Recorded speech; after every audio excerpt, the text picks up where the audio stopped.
Мост паміж моладдзю, мясцовымі ўладамі. Пытанне аб стварэнні рэспубліканскага маладзёжнага парламенту ў Беларусі ўзнялі яшчэ ў 2017 годзе. А зараз яны дзейнічаюць пры мясцовых саветах дэпутатаў ва ўсіх раёнах вобласці.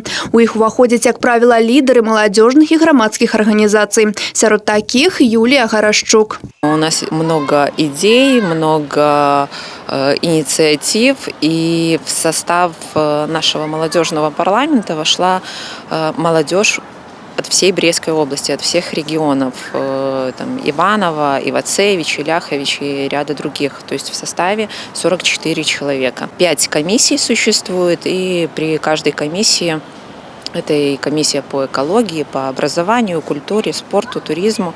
У прыярытэт такой грамадскай дзейнасці ставіцца фарміраванне прававой і палітычнай культуры, падтрымка грамадзянскай актыўнасці маладых людзей і далучэнне іх да ўдзелу ў жыцці грамадства. Данесці да ўлад сваю думку, прапанаваць свае ідэі і шляхі рашэння розных праблем. Тое, што на першым плане ў маладзёжнага парламента. Молодежный парламент, он более такой консультативно-совещательный орган, он не носит юридического какого-то лица, вот, поэтому, так сказать, законотворческой деятельностью мы, по сути, не занимаемся, но если у молодежи, а так как сейчас много проходит различного рода диалоговых, дискуссионных площадок, и представители молодежного парламента задействованы во всех площадках, они предлагают те или иные предложения, которые беспокоят нашу молодежь.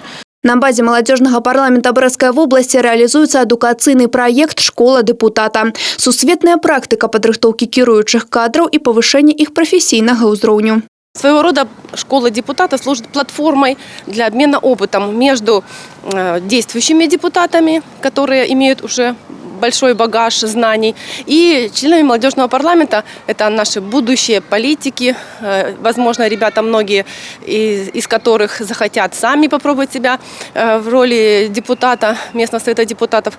Таксама маладзёжны парламент актыўна рэалізуе розныя арт-ініцыятывы, сярод якіх і дабрачынныя. А наперадзе ў берасцейскай моладзі яшчэ шмат ідэй. Анастасія Цыкун, Алексей Рыбкін, тэлерадыёкампанія «Брест».